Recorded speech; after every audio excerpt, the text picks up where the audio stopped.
तो आज हम बात कर रहे हैं यूएसए इंडिया की ट्रेड डील की।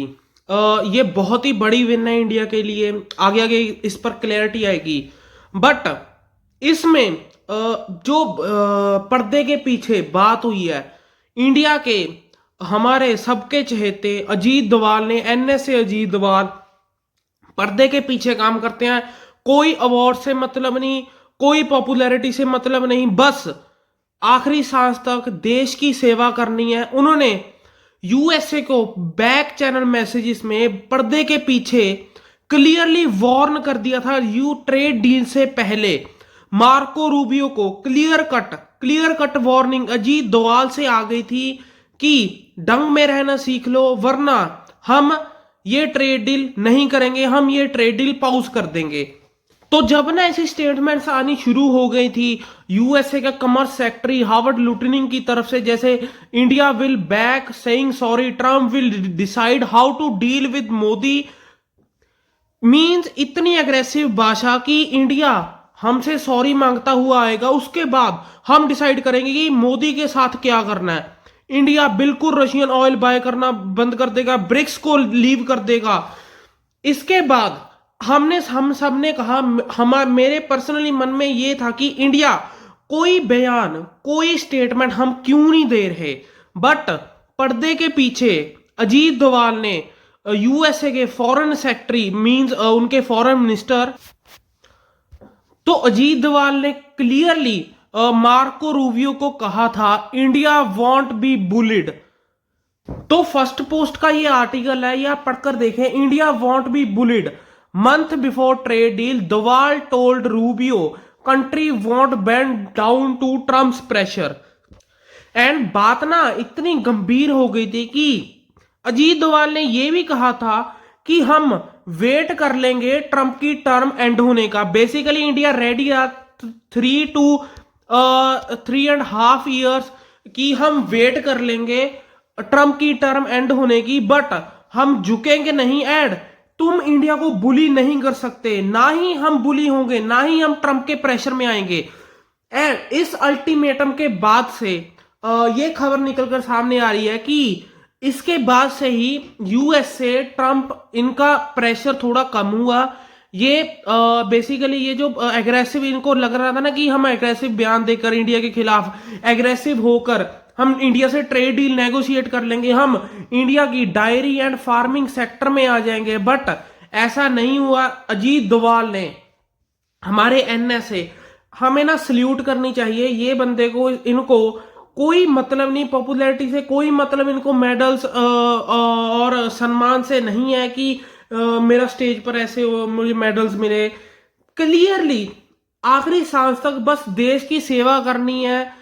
पर्दे के पीछे रॉ के एजेंट रह चुके हैं, दिमाग बहुत ही ज्यादा तेज है। एंड एक मैं आपको चीज बता दूं, इस स्टेटमेंट के बाद से बताया जा रहा है कि जो ट्रेड डील थी वो थोड़ी सी आसान हुई। मींस जो इनके तरफ से, यूएसए की तरफ से, ट्रंप की तरफ से एग्रेसिव बयान आ रहे थे ना कि हम इंडिया के साथ ये कर देंगे, इंडिया की डेड इकोनॉमी, इसके बाद से पूरी तरह से चीजें बदल गई।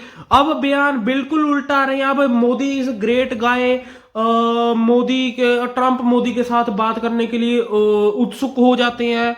उनकी व्हाइट हाउस की ऑफिशियल स्पोक्स पर्सन का रिसेंटली बयान आया, बहुत ही स्वीट बयान अभी आ रहे हैं। तो इसका क्रेडिट अजीत डोभाल सर को भी जाता है, पर्दे के पीछे इतना अच्छा काम करते हैं, रॉ के एजेंट रह चुके हैं। बेसिकली बहुत तेज दिमाग है उनका। एंड इसी बीच यूएसए में अभी डिस्कशन होनी शुरू हो गई कि जो इंडिया के खिलाफ, जो ट्रंप ने इंडिया के खिलाफ Modi is a good guy, उसके बाद इंडिया की डेड इकोनॉमी है, इंडिया रशिया की डेड इकोनॉमी है, वो दोनों अपनी डेड इकोनॉमी को साथ ले जा सकते हैं। और ट्रेड डील के साथ जब इंडिया हमें सॉरी कहेगा, फिर उसके बाद हम देखेंगे कि इंडिया के साथ क्या करना है। इस चीज पर यूएसए में डिबेट होनी शुरू हो चुकी है। उनका मानना है कि सिर्फ एक डील से, एक नाइट में जो इंडिया के साथ रिलेशन यूएसए एंड जो इंडिया के बीच में डिफरेंसेस बढ़ गए हैं ना, ये देखिए USA official says differences with India can not be resolved overnight for deal. तो इनका कहना है कि बेसिकली जो ये एक डील हुई है, इंडिया और यूएसए के रिलेशन ट्रम्प इतने खराब कर चुके हैं ना कि ये बहुत हद तक, काफी हद तक 20-25 साल पीछे जा चुके हैं इंडिया और यूएसए के रिलेशन ट्रम्प के टेन्योर में। एक साल में ट्रम्प ने इतने यूएसए का नुकसान कर दिया कि जो यूएसए ने 20-25 साल से इंडिया की जो विश्वास गेन किया था, वो सारा ट्रंप ने एक साल में उसका एकदम बिल्कुल ही पट्टा बिठा दिया है। बीच हमारी ऑपोजिशन ने क्वेश्चन करने शुरू कर दिए हैं कि यूएसए की एंड ट्रेड डील के ऊपर हमें बताओ कि क्या आपने डायरी एंड बेसिकली जो ट्रंप का ट्वीट था ना ट्रुथ सोशल पर, उन्होंने बताया कि इंडिया यूएसए को अभी diary sector and farming sector खोल दिया है। तो इसके ऊपर ऑपोजिशन ने कहा कि क्लैरिटी दो इंडिया एंड यूएसए की ट्रेड डील के ऊपर। एंड मैं आपको बता दूं, क्लैरिटी होनी चाहिए। हम ब्लाइंडली किसी भी पार्टी को हम सपोर्ट नहीं कर सकते, चाहे वो कितना अच्छा काम करती हो। देखिए, पॉलिटिक्स में किसी के ऊपर भी ट्रस्ट नहीं किया जा सकता। जियो पॉलिटिक्स में किसी के ऊपर ट्रस्ट नहीं किया जा सकता, ब्लाइंडली ट्रस्ट। बट हाँ, उस पार्टी की आप बिहेवियर को जज कर आप सोच सकते हो कि क्या इन्होंने ऐसा डील कर ली होगी। एंड आपके मन में सवाल आएगा, क्वेश्चन आया होगा कि आपको क्या लगता है कि इंडिया ने एग्रीकल्चर एंड फार्मिंग सेक्टर में एक्सेस दिया होगा यूएसए को या नहीं। तो देखिए, मेरा पर्सनली ओपिनियन मेरा पर्सनल ओपिनियन ये है कि नहीं, इंडियन गवर्नमेंट ने यूएसए को एग्रीकल्चर एंड डेयरी सेक्टर में, जो sensitive agriculture and dairy sector है, उसमें हम यूएसए को परमिशन दी होगी। हाँ, बेसिकली कुछ चीजें ऐसी हो सकती हैं, जैसे कि 2 मंथ हमें कॉर्न चाहिए होती है, मक्का चाहिए होता है इथेनॉल ब्लेंड करने के लिए।